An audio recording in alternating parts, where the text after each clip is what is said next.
Coach Thompson here. You finished up fall ball with the World Series, I guess it was last week. Just tell me overall how you think it went. You know, I thought it took us about halfway, again, second year in a row where you have 18 new players. So you have returners and you got new guys, and you're putting them all together there in late August when school starts. And again, for this, probably it happened sooner this year than it did last year, but it took us about halfway through this fall to really. But I feel like that we gelled up the middle of this fall, got a lot better. And we always love finishing off the Fall World Series. We had the outside competition, was great. Coach Appleton at Columbus State was a great host. That gave us an opportunity to take the team on the road, spend the night in a hotel, get up the next morning, go see Colonel Scarpola at Fort Benning with the Army Rangers. And that was a great team building exercise. We got to host, our second scrimmage was AUM, Auburn Montgomery, here at Plainsman Park. Had a ton of our fans out. We got to honor QV Lowe, one of our great baseball alumni, one of the best pitchers to ever put on an Auburn uniform. We wanted to be a part of that baseball program, trying to name their field after one of our greatest. And I just appreciate Marty Loveridge, AUM, for those guys wanting to partner with us and play an outside competition with them. I thought it went great. And then Fall World Series is big to our players. We've done this every year. We do a draft at the beginning of the week. Coach Nunemaker, and we just competed in a 5-game series. You feel like the pitching depth is probably deeper than any time we've been here. I know what you're graded in the best league in America every year, those 10 consecutive weeks, is how good your frontline pitching is. But there's no doubt we have more layers and depth to our pitching staff. That's been clear to us. As evidenced by you do a 5-game series instead of a 3-game series, just the sheer fact of that is telling you that there's more pitching depth. Getting guys restored from a health standpoint, you start talking about Tanner Burns, Jack Owen kind of lead the list on that.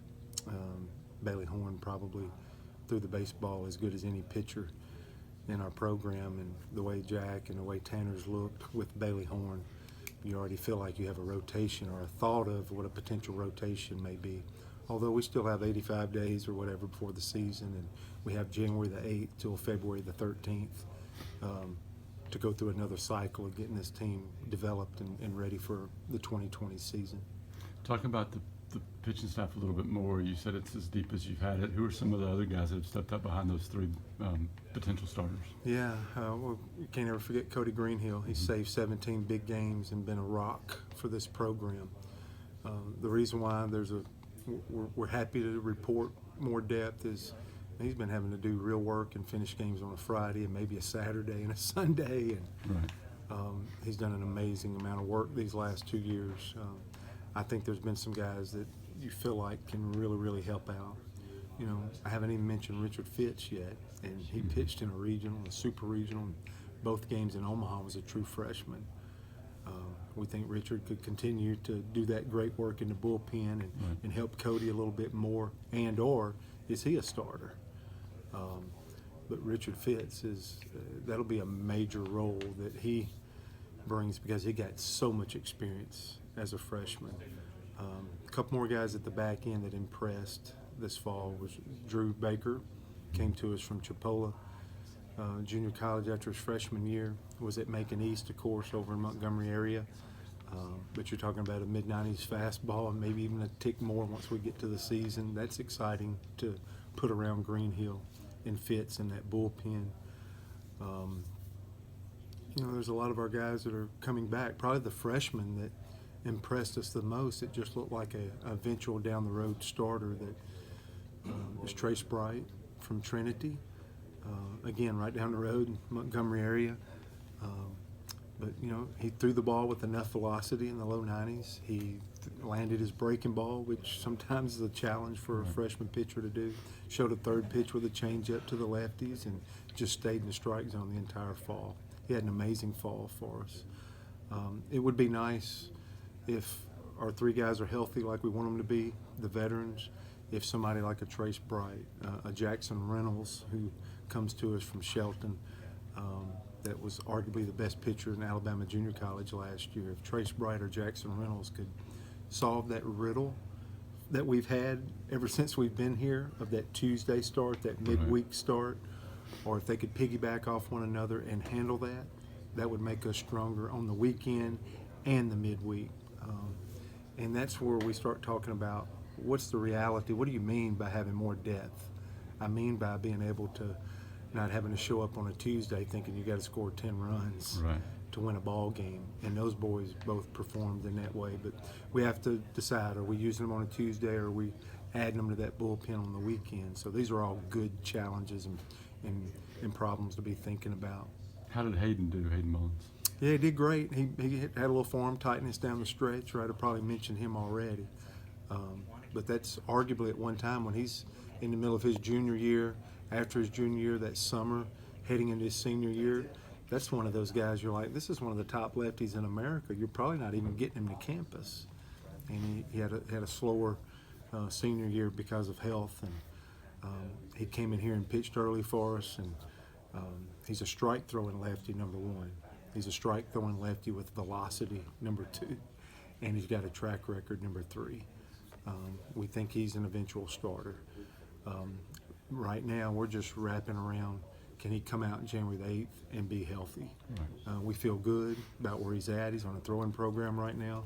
And we're hoping the little banged-up deal, which we don't even think we're in a category or an area where we're talking about surgery, but we're just wanting him to get fully restored and get this behind him that he's been battling with for the last year. But with all these veterans, they're probably going to roll out with having 70 or 9 position players back and having 70 or 8 pitchers that threw the most innings back.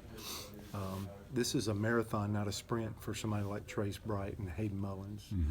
But when I mention those names to our Auburn fans, those are probably, they're going to help us now. They're going to be able to have a role and throw innings now.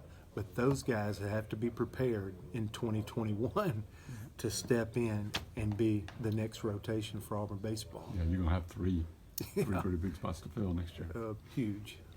How did the Ryan Bliss moving to shortstop, how did that work? I thought he's so good. He's so natural at second base. But shortstop's what he's played all of his life. It's actually the opposite of what you would think. He'd never played second base before. But we were so convicted that he can play second base that we did spend the majority of the time. We still bounced him over at second base. And when we did, it was like he hadn't missed a rep and played it tremendously. I think there's some positioning things that we have to do, maybe a little more shallow than some others. There's some things that we experiment with, but we do a fall evaluation, a thorough fall evaluation with our 40 players. And I care what the coaches think. I care what our fans think. I care what everybody that cares about Auburn baseball thinks. But, buddy, as the head coach of this program, I care what those 40 guys think. And when you start talking about he's one of our 2 most important players in our organization, according to our players, we're going to do something to get Ryan Bliss on that field every day. I think he's the only guy that, as a true freshman last year, made every start. Right. We'll play him, and in our individual meeting, you have to understand how mature Ryan Bliss is. He's like, what is best for our team? And that's what we're trying to figure out. If he plays shortstop, does that get us another bat in the lineup? Does that strengthen our team by him playing one position or the other? That's how big of a deal this can be if, like, trying to put the best team together. And I think this whole thing feeds off, it starts with Bliss. Where do you put him, and then all the other pieces fall into place. And we're not going to try to force it to where, like, he's going to play shortstop. We're trying to figure out what puts our best lineup. But I will say he's so important. A guy like Ryan Bliss at catching a guy like Matt Scheffler, they're so important to the success of our team that I'm pretty sure as long as Matt Scheffler's not banged up, he's going to be starting at catcher opening day. We know Ryan Bliss is starting. Where is it that helps us put our best collective team on the field? That's what Ryan Bliss, our team, our coaching staff, we're trying to figure out. But I believe we could put him there every day and win a championship. I think we could put him at second base every day and win a championship. I think it has to do with the pieces around him once you get him placed. And we need to do that early. And I don't think it's out of the realm now to where he could play both. but I just know Ryan Bliss is a huge part of what we're doing. How does the rest of the infield now then sort of shape up? Yeah, the other thing that probably is in my head the most is, Rankin Woolley got so good at first base toward the end of the year. But we spent a lot of time him playing second base, no shortstop, but a ton of third base, and I thought he looked great at third base in the Fall World Series. I thought he made every play. I haven't seen him move as well. He's healthy. He's gained weight, but he's really put on muscle and toned up. I think Rankin Woolley's a different ball player. I think Kason Howell's a different ball player. Stephen Williams has put on 20 pounds. I don't think they're the same. And that's good. Players are allowed to get better. My job is to keep them engaged, keep them hungry, keep them waking up every morning wanting to go hunt and try to work on their craft. But they're not the same. I think they have a chance to be even better by what you just have seen, how their bodies have changed. And they seem into it. Rankin is at the head of that class that's done that. And I guess my point, I think Rankin Woolley could play third base for Auburn. Mason Greer, our new guy from Texas, switch hitting, strong, got some power. Brody Moore's played an exceptional shortstop. Probably him and Bliss, they've played neck and neck at shortstop. They really have. And I've thought all along that I thought Brody was the one guy on the roster last year that should have played more. Right. In hindsight, looking back at the evaluation of, the program and the players, he missed the entire first fall that got him behind. But when I look back, I'm like, Brody Moore, I wish I'd have got him in the game more, got him more at bats, because I thought he earned it. It always happens that there's a guy or two you feel that way about. We've had a young player hit the scene. He's a junior, coming to us from junior college, but Hoover High School was a quarterback from Shelton State. Garrett Farquhar has come in here, put his head down, been quiet, and has worked as hard as anybody in our program. Our players said it. They give me the feedback that this is one of our hardest working players, and really played the fall like he was one of our better players. That's really hard to dismiss or not, be aware of. It reminds me a lot of Matt Scheffler last year, where I thought he was just the hardest working player in the program, and I don't think Matt's quit working, but Garrett Farquhar is the new guy that's come here with real serious intentions to do whatever he can to make this program better, and he could not have had a better fall, from being a teammate, from his work ethic, from being athletic, just all the way around. He had a big home run at Columbus State, even though it's just a scrimmage, and just being in the moment, being in the frame, right off the bat, he has come in here and done an amazing job. Johnny Sicoli's a guy that should be a senior in high school right now, playing over at first base. We've gotten Conor Davis. That's a guy that's pretty much been in that lineup with that bat. There's been some left field platooning with Judd Ward back in the day, and it's been straight DH as soon as he hit campus as a freshman. If Conor Davis can get on the field, that opens up a potential DH. It might get you another left-handed bat in the lineup. But that would be important if you could get another senior on the field. If Rankin can really hold another position besides first base, you already feel like you got another bat. But, we've tried to build this thing, and I don't want to get away from it, of pitching, dominate the routine play, and timely hitting. So I want to put the best defense, and we put so much of our money, our scholarship allotment into the pitching. That is where we believe, and that's who we are, and that's how we built this thing. But it'd be nice for some of these guys to be two-dimensional guys. That just makes our program better. Conor Davis being able to do that, and Rankin being able to move to spot, you start feeling like you're getting senior at bats, and you're getting them all on the field, and you're opening up a spot for somebody in that DH spot. That would be exciting. You mentioned Stephen put on 20 pounds. What's that done for his game? How did he perform? He come up big with a couple of big swings in the Fall World Series. I'm noticing it more in batting practice, honestly.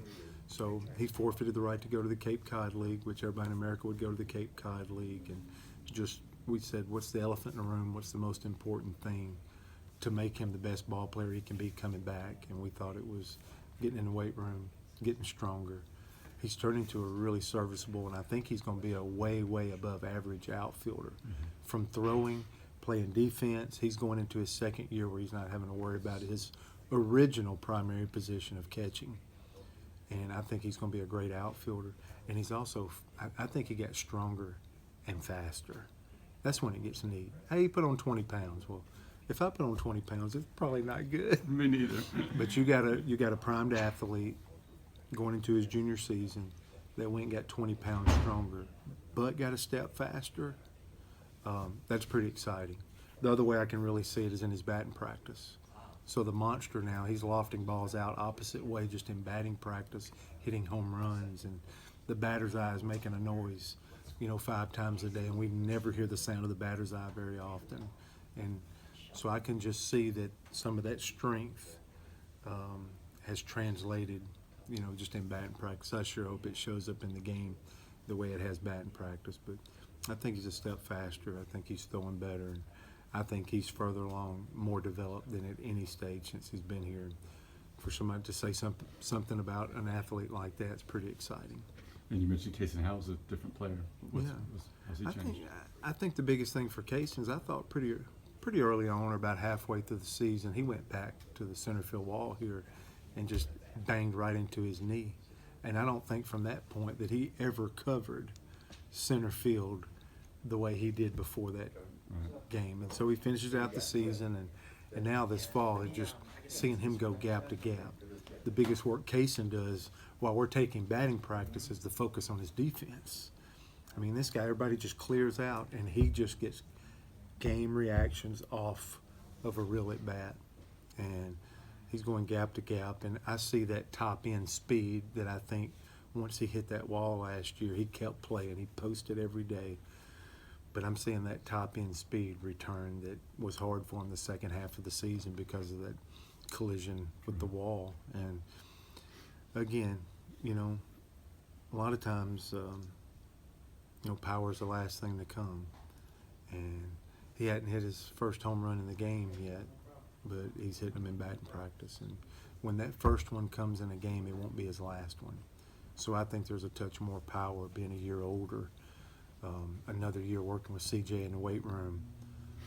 But I'm so excited to see him look like a premium outfielder, running gap to gap and starting to see some of this power that is coming. And hopefully it manifests and comes out this spring. And you mentioned Scheffler's most likely your opening day catcher. What did you see from LaRue and Ryan Dial? Do you think they can help you out? Yeah, we believe so. Part of this being a top 10 national recruiting class had a lot to do with Nate LaRue and Ryan Dial. So we go from what I thought was a little thin, and Scheffler wound up, well documented. He lost 12 or 14 pounds from the beginning of the season and walking into Omaha. Because we all know what the rigors are of sitting there and watching him catch these pitchers for 60-plus games. And he means so much to our pitching staff. He kept wanting to go out there, and I definitely kept running him out there. But outside of the pitching depth, we feel like the catching depth has taken the biggest step right behind the pitching depth. And having Nate LaRue, a strong right-handed, strong build, big frame player. He was from McGill-Tulane. They won a 7A state championship. He had to turn down high 6 figures for us to even get him here. This is going to be a special player in 3 years that I hope can figure it out enough now to really help us. Because between him and Ryan Dial from East Coweta, Ryan's been a polished catcher for a period of time, and he's a left-handed bat. We really felt like he had he can get his bat flat with the pitch low. Because that's where every pitcher worth his salt is trying to get, is to low in the strike zone. And when you have that left-handed bat and it can stay flat and it can get low and stay on plane, that's a gift. So we think he's a polished catcher that's been hitting, and we think he has a chance. And you're always trying to get as many left-handed bats as you can. between those two guys, whoever winds up, being the hot guy that week or that month, but somebody that could give Scheffler a break or be good enough to spell him a game, to have him keep his weight up, to keep him strong, keep him playing great and not getting wore down. But those two guys are going to be huge for us. We've been getting Ryan Dial some fly balls in the outfield. We think his bat's so good that we got to find a way to use it. If Conor Davis goes to first base and LaRue or a Dial could be potential DH candidates on a day. But I think the biggest thing to make our team as possibly as good as it could be is if one of those guys could sincerely catch a 9-inning ball game, maybe a Saturday, maybe a Sunday, maybe a Tuesday, and we don't feel like we got the same chance to win, and we're not making our team a lot weaker by putting them in the lineup, that would make us a ton better, especially as we get deeper into the season. Thank you, Coach.